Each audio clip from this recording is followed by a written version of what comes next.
বন্ধুরা সবাইকে স্বাগতম। প্রতিদিনের মতো আজকেরও চলে এসেছি রান্নাঘরে।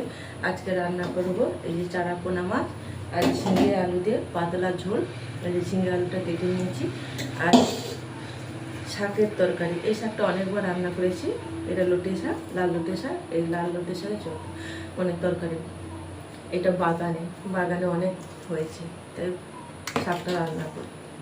তাহলে রান্নাটা শুরু করছি। এই মশলা আলু আদা জিরে কাঁচা লঙ্কা পেঁয়াজ কাঁচা লঙ্কা দিয়ে রান্নাটা করব।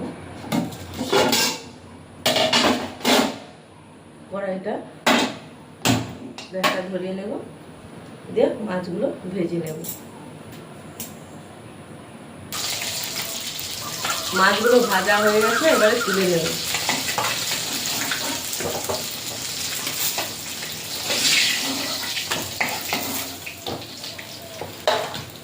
শাকের তরকারিটা করব। দিয়ে দেবো 5 ফোড়ন,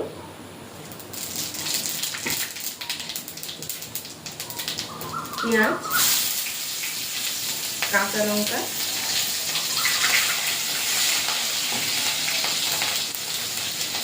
অল্প একটু আদা বাটা,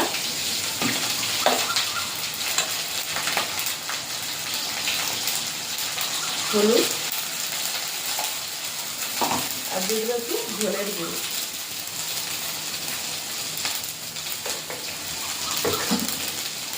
দিয়ে কষে শাকটা দিয়ে দেবো।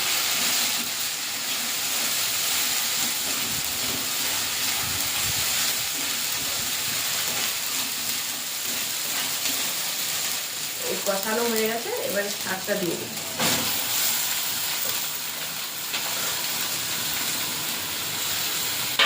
পরিমাণ মতো লবণ দিয়ে ঢাকা দিয়ে দেবো।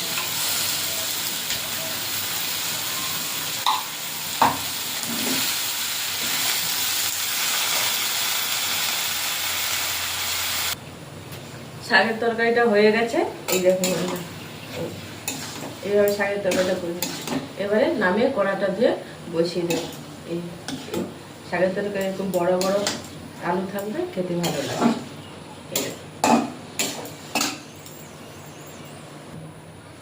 কড়াইটা গরম হয়ে গেছে, কড়াইতে তেল দিয়ে দিয়েছি। এবারে দিয়ে দেবো 5 ফোড়ন, ঝিঙে দিয়ে মাছের পোনা মাছের ঝোলটা করবো। 5 ফোড়ন, কাঁচা লঙ্কা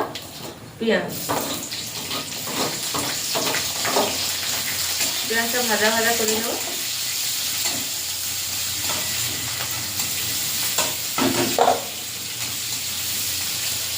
দিয়ে দেবো আদা,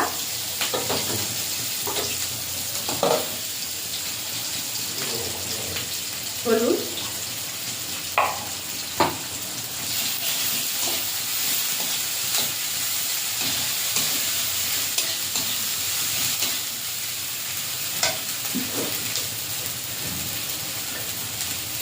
ধনের গুঁড়ো, জিরে বাটা দিয়ে ঝিঙে আলুটা দিয়ে দেবো। পরিমাণ মতো লবণ দিয়ে দেবো।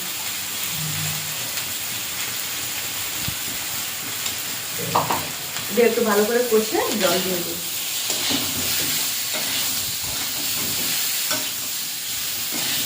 ঢাকা দিয়ে একটু ভালো করে কষে দেবো।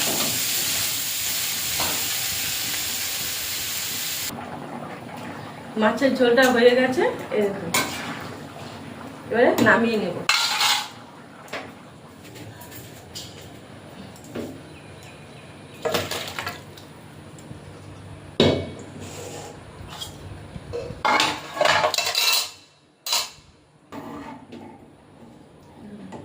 ঝিঙে আলু দিয়ে পোনা মাছের পাতলা ঝোল আর শাকের তরকারি। তাহলে বন্ধুরা আজকে আসছি, টাটা।